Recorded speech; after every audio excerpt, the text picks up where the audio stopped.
Hallo und herzlich willkommen zu unserer heutigen Erkundung. Hallo auch von mir. Wir nehmen uns heute gemeinsam den Pflegeberuf in Deutschland vor. Also wir schauen uns an, was uns vorliegt, Artikel, Studien, aber eben auch ganz persönliche Erfahrungsberichte. Genau. Es ist ja ein Feld, das hat so viele Facetten, riesige Verantwortung, tiefe Emotionen, oft enormen Druck, aber eben auch unglaublich viel Menschlichkeit. Und was auch immer wieder auftaucht, viele Menschen kommen ja extra aus dem Ausland hierher, um genau in diesem Bereich zu arbeiten. Absolut. Und unsere Mission heute ist es, für dich einfach mal die Essenz daraus zu ziehen. Wir wollen die Realität dieses Berufs beleuchten, die Herausforderungen, klar, aber auch die schönen Seiten, die erfüllenden Momente, so wie sie eben geschildert werden. Nicht nur die Schlagzeilen, sondern das, was dahinter steckt. Genau. Was bedeutet es wirklich, Tag für Tag in der Pflege zu stehen?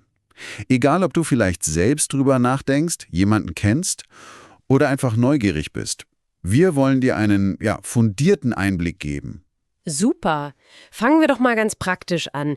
Die Quellen zeichnen ja ein Bild vom typischen Arbeitsbeginn und der scheint es echt in sich zu haben, oder? Ja, das kann man wohl sagen. Also die meisten Berichte sprechen von einem sehr frühen Start. Oft geht die Frühschicht schon so gegen 6 Uhr morgens los. Puh. Ja, das heißt, Wecker klingelt, draußen ist es noch dunkel, schnell in die Arbeitskleidung, die wird ja oft gestellt wegen Hygienevorschriften und so, und dann ab zur Station oder zum Einsatzort. Die Müdigkeit ist sicher erstmal ein Begleiter. Bestimmt. Aber was viele dann doch antreibt, ist dieses Wissen, okay, da warten Menschen auf dich. Die brauchen deine Hilfe jetzt. Und kaum ist man da, geht's ja wohl direkt ans Eingemachte mit dieser Übergabe. Das klingt nach einem echten Schlüsselmoment. Was passiert da genau, laut den Berichten? Die Übergabe ist tatsächlich der Dreh- und Angelpunkt. Stell dir vor, du übernimmst eine Gruppe von Patienten vom Nachtdienst. Okay. In dieser doch recht kurzen Zeit, oft nur 15, vielleicht 30 Minuten, muss das alte Team dem neuen alles Relevante weitergeben. Und das ist viel mehr als nur ein kurzer Plausch. Das glaube ich. Da geht's um knallharte Fakten. Gab's Veränderungen über Nacht? Wie waren die Vitalwerte? Welche Medikamente wurden gegeben? Was ist als nächstes dran? Hat jemand schlecht geschlafen, Schmerzen gehabt, ist unruhig? Stehen heute besondere Untersuchungen an? Braucht jemand vielleicht spezielle emotionale Zuwendung?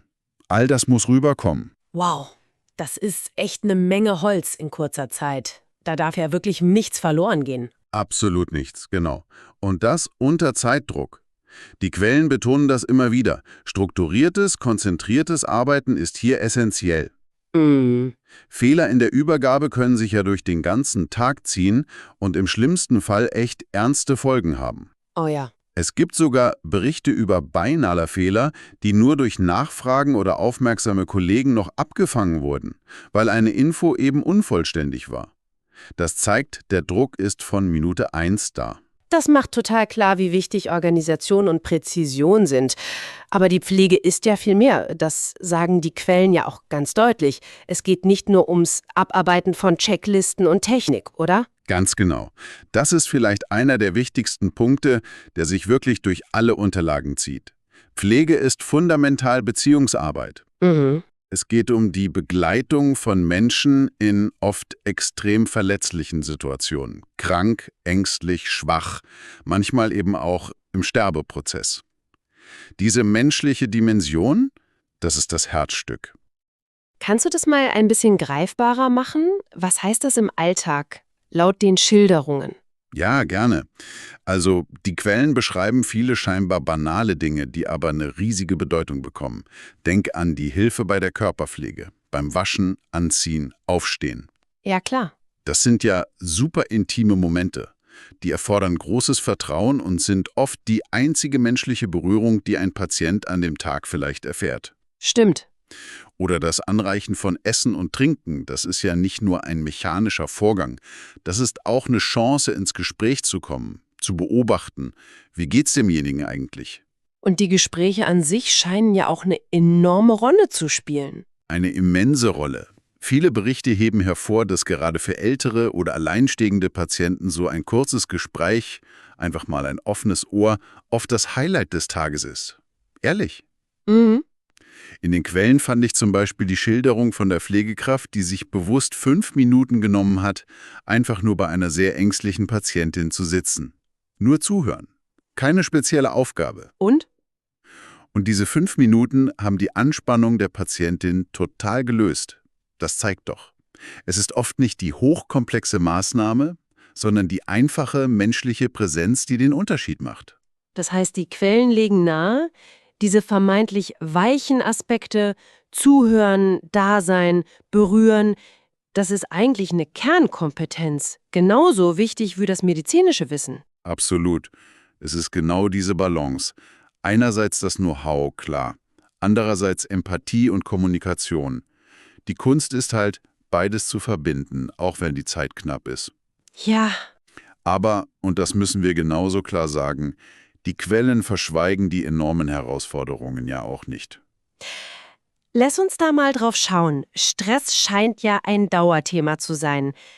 Was sind da die Haupttreiber, laut den Berichten? Also an erster Stelle wird fast immer der Personalmangel genannt.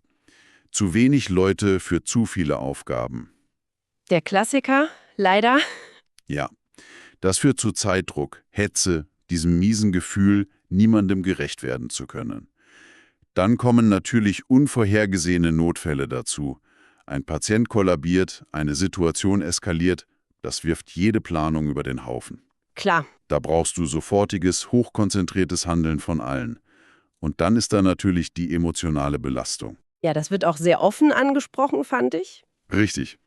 Die Berichte machen klar, es ist keine Schande, nach einem harten Dienst überfordert zu sein. Frustriert, traurig, manchmal auch wütend. Du bist ja ständig konfrontiert mit Leid, Schmerz, Angst, Tod. Gleichzeitig hast du vielleicht schwierige Angehörige, steckst in ethischen Zwickmühlen. Wem helfe ich zuerst, wenn alle gleichzeitig klingeln? Ja, stimmt. Und dieser permanente Druck, bloß keinen Fehler zu machen. Eine Quelle beschreibt das Gefühl, emotional ständig auf Hochtouren zu laufen. Kann ich mir vorstellen. Es ist total normal, dass man da an Grenzen kommt und auch mal weinen muss, um den Druck abzubauen. Das ist keine Schwäche, sondern einfach eine Reaktion auf diese extreme Belastung. Die Dokumentation. Da gibt's ja dieses geflügelte Wort, das auch zitiert wird, ich arbeite die Hälfte des Tages am Computer. Ist das übertrieben oder? Naja, es ist sicher zugespitzt, aber es trifft schon einen wahren Kern. Die Dokupflicht in Deutschland ist enorm hoch. Das bestätigen eigentlich alle Quellen. Jeder einzelne Schritt muss festgehalten werden. Jede Tablette, jede Lagerung, jede Hautveränderung, jede Mahlzeit, jeder Toilettengang, jede Beobachtung zum Verhalten, zur Stimmung, jedes Gespräch mit Ärzten oder Angehörigen. Wahnsinn. Es ist einerseits wichtig, klar, für die Qualitätssicherung, die rechtliche Absicherung, die Kommunikation im Team, keine Frage. Aber? Aber es frisst halt unglaublich viel Zeit. Zeit, die dann eben nicht direkt am Patientenbett stattfindet. Ja. Die Quellen beschreiben oft diesen Frust, mehr Zeit mit Klicken am PC oder Ausfüllen von Formularen zu verbringen, als mit dem eigentlichen Pflegen. Das ist paradox. Total. Es entsteht manchmal der Eindruck, so schildern es einige, dass die Doku wichtiger genommen wird als die tatsächlich erbrachte Leistung oder die menschliche Zuwendung. Das ist sicher ein Spannungsfeld, das viele als belastend empfinden. Die Bürokratie kämpft quasi gegen die Menschlichkeit um die knappe Ressource Zeit. Das ist ein wichtiger Punkt, diese Spannung. Aber trotz dieser ganzen Belastungen gibt's ja auch die andere Seite, die Momente, die Kraft geben. Was berichten die Quellen denn darüber? Ja, und die sind genauso real und wichtig. Ohne die wäre der Beruf wohl kaum auszuhalten. Das glaube ich. Die Quellen nennen da ganz unterschiedliche Dinge. Oft sind es die kleinen Gesten. Ein ehrliches Lächeln von einem Patienten, der vorher nur Schmerzen hatte. Ein Händedruck und ein leises Danke, dass Sie da sind, von jemandem, der sich allein fühlt. Miterleben zu dürfen, wie jemand nach einer schweren Krankheit oder OP langsam wieder auf die Beine kommt, Fortschritte macht, wieder selbstständig wird. Dieses Gefühl, wirklich einen Unterschied gemacht zu haben. Gibt's da konkrete Beispiele aus den Unterlagen, die dir im Kopf geblieben sind? Ja, zum Beispiel die Schilderung einer Altenpflegerin. Die erzählt, wie ein sonst sehr verschlossener Bewohner mit Demenz plötzlich bei einem alten Lied mitgesungen hat, das sie leise gesungen hat. Einfach so. Oh, schön. Oder ein Krankenpfleger, der beschreibt, wie stolz er war, als ein Patient nach einem Unfall das erste Mal wieder allein ein paar Schritte gehen konnte. Es sind diese Momente der Verbindung, des sichtbaren Erfolgs, der Dankbarkeit, die so, sagen es die Quellen, die Akkus wieder aufladen. Die erinnern dich daran, warum du das machst. Das zeigt, die Motivation kommt oft aus dem direkten Kontakt. Und dieser Kontakt findet ja an ganz verschiedenen Orten statt. Die Quellen listen da ja einiges auf. Genau, Pflege ist ja nicht nur Krankenhaus. Klar, da gibt es die Kliniken mit allen Fachrichtungen.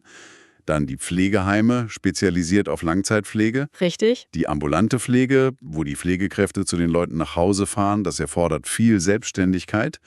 Dann Reha-Zentren, die helfen, wieder fit für den Alltag zu werden. Hospize, diese ganz besondere Begleitung am Lebensende. Und nicht zu vergessen, private Pflegedienste, die oft spezialisierte Leistungen anbieten. Jedes Setting hat so seine eigenen Schwerpunkte und Herausforderungen. Und entsprechend gibt's ja auch unterschiedliche Qualifikationen. Kannst du da kurz die wichtigsten nennen, die so auftauchen? Klar. Also da ist an erster Stelle die 3-jährig ausgebildete Pflegefachkraft. Das ist ja jetzt der Oberbegriff, der frühere Titel wie Gesundheits- und Krankenpfleger oder Altenpfleger zusammenfasst. Ah, okay. Die tragen die Hauptverantwortung für Planung, Durchführung, Bewertung der Pflege. Dann gibt es natürlich Spezialisierungen, Weiterbildungen für Intensiv, Anästhesie, Psychiatrie und so weiter. Verstehe. Und dann gibt es die Pflegehelfer oder Pflegeassistenten. Die haben oft eine kürzere Ausbildung und unterstützen die Fachkräfte bei grundpflegerischen Dingen und im Alltag. Und das ist oft der Einstieg. Genau. Für viele, die neu anfangen, vielleicht auch mit ausländischen Qualifikationen, die noch anerkannt werden müssen, ist der Weg oft erstmal als Helfer rein und dann parallel oder danach die Ausbildung zur Fachkraft. Und diese 3-jährige Ausbildung zur Pflegefachkraft, wie wird die so beschrieben? Intensiv? Ja, intensiv und anspruchsvoll, aber auch sehr fundiert. Sie ist ja dual aufgebaut, also Theorie in der Pflegeschule und Praxis in verschiedenen Einrichtungen. Theorie heißt dann Anatomie, Krankheitslehre, Pflegewissenschaft, Medikamente, aber auch Kommunikation, Ethik, Recht. Und in der Praxis lernst du dann unter Anleitung die konkreten Handgriffe und den Umgang mit den Patienten in echten Situationen. Klingt umfassend. Ja, die Quellen betonen, dass diese Kombi aus Theorie und Praxis super wichtig ist, um Verantwortung und Kompetenz zu entwickeln. Du lernst nicht nur, was du tust, sondern auch warum. Ein weiterer Punkt, der immer wieder genannt wird, die Bedeutung des Teams. Pflege ist kein Job für Einzelkämpfer, so der Tenor. Überhaupt nicht. Teamarbeit ist das A und O. Wird in allen Berichten unterstrichen. Du arbeitest ja nicht nur mit Pflegekollegen, sondern auch eng mit Ärzten, Therapeuten, Physio, Ergo, Sozialarbeitern, manchmal Seelsorgern. Stimmt. Eine gute Kommunikation und Koordination im Team sind da entscheidend für eine nahtlose Versorgung. Und wie wirkt sich das Teamklima konkret aus? Macht das viel aus? Enorm viel. Die Berichte sind da sehr klar.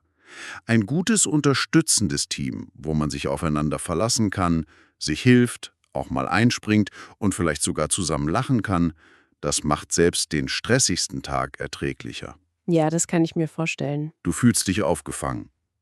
Umgekehrt kann ein schlechtes Klima, Lästereien, mangelnde Unterstützung, Kompetenzgerange die Arbeit zur Hölle machen. Uff. Es erhöht den Stress, kann zu Fehlern führen und ist ein oft genannter Kündigungsgrund. Also, ja, die Qualität des Teams beeinflusst direkt die Zufriedenheit und oft auch die Qualität der Pflege. Kommen wir mal zu einem Thema, das ja oft für Diskussionen sorgt. Das Gehalt. Wie wird das so dargestellt? Zufriedenheit?